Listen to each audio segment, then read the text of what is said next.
السلام علیکم ورحمۃ اللہ وبرکاتہ۔ وعلیکم السلام ورحمۃ اللہ وبرکاتہ۔ قاسم بھائی، سنا ہوں آپ کے مدرسے محمدیہ میں ناظرہ قرآن کے ساتھ ساتھ حفظ حدیث کا سلسلہ بھی شروع ہے۔ اسی مناسبت سے میں آپ کے پاس حاضر ہوا ہوں۔ کیا آپ حالات حاضرہ کے پس منظر میں میری رہنمائی کر سکتے ہیں؟ جی بھائی، انشاءاللہ ضرور بتائیے آپ کے کیا مسائل ہے۔ ہمارے معاشرے میں برائیاں دن بدن عام ہوتی جا رہی ہیں۔ ایسے حالات میں ہم اپنے ایمان کی کیسے حفاظت کریں؟ دیکھیے، صحیح مسلم میں حدیث اس طرح ہے، نبی سعید رضی اللہ عنہ قال رسول اللہ صلی اللہ علیہ وسلم من رأى منکم منکرا فلیغیرہ بیدہ فإن لم یستطع فبلسانہ فإن لم یستطع فبقلبہ وذلک اضعف الایمان۔ حضرت ابو سعید رضی اللہ عنہ روایت کرتے ہیں کہ رسول اللہ صلی اللہ علیہ وسلم نے فرمایا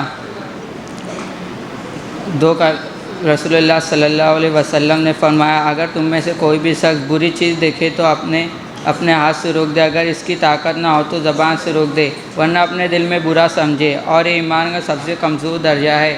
حدیث اپنے مفہوم میں واضح ہے، لہٰذا اہل ایمان کو چاہیے کہ برائی کو دیکھ کر اپنے دل میں خوشی نہیں بلکہ برا سمجھ کر اپنے ایمان کی حفاظت کرنا چاہیے۔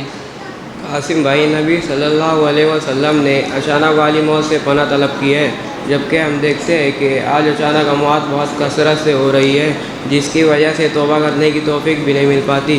کیا اس بارے میں آپ کچھ رہنمائی فرمائیں گے؟ دیکھیے، ترمذی کی صحیح روایت ہے، عن انس رضی اللہ عنہ قال رسول اللہ صلی اللہ علیہ وسلم ان الصدقۃ لتطفئ غضب الرب وتدفع عن میتۃ السوء۔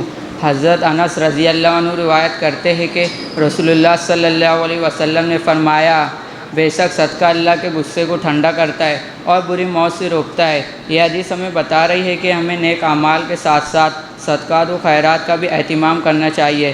ایسا کرنے سے ہم اللہ رب العالمین کی ناراضگی اور بری موت سے بچ جائیں گے انشاءاللہ۔ کیا اگر کسی کے والد کا انتقال ہو گیا ہو اور والد کے دوست موجود ہو تو کیا اسلام نے ہمیں ان کے متعلق کوئی حکم دیا ہے؟ جی بالکل، دیکھیے صحیح مسلم میں حدیث اس طرح ہے، ابن عمر رضی اللہ عنہما قال رسول اللہ صلی اللہ علیہ وسلم ان من بر البر صلۃ الرجل اعلى الدیاب۔ حضرت ابن عمر رضی اللہ عنہما سے روایت ہے، وہ کہتے ہیں کہ رسول اللہ صلی اللہ علیہ وسلم کا ارشاد ہے سب سے اچھی بھلائی یہ ہے کہ آدمی کا اپنے والد کے دوستوں سے صلہ رحمی کرنا ہے، لہٰذا ہمیں اپنے والد کے دوستوں کے ساتھ بھلائی کا رشتہ جوڑ کر رکھنا چاہیے۔ قاسم بھائی، چلتے چلتے ہمیں کوئی آسان سا وظیفہ بتا دیجئے جس کے حدیث میں بڑی فضیلت آئی ہو۔ دیکھیے، صحیح بخاری میں ایک حدیث اس طرح ہے، عن ابی ہریرہ رضی اللہ عنہ قال رسول اللہ صلی اللہ علیہ وسلم کلمتان حبیبتان الی الرحمن خفیفتان علی اللسان ثقیلتان فی المیزان سبحان اللہ وبحمدہ سبحان اللہ العظیم۔ حضرت ابو ہریرہ رضی اللہ عنہ روایت کرتے ہیں کہ رسول اللہ صلی اللہ علیہ وسلم نے فرمایا دو کلمے اللہ کو انتہائی محبوب ہے جو زبان پر بےحد آسان اور میزان قیامت کے دن نیکی کی ترازو میں بہت وزنی ہوں گے، وہ یہ ہے سبحان اللہ وبحمدہ سبحان اللہ العظیم۔ اس حدیث میں ہمیں بہت ہی مجرب وظیفہ بتایا گیا ہے جو عمل کے اعتبار سے بہت آسان ہے۔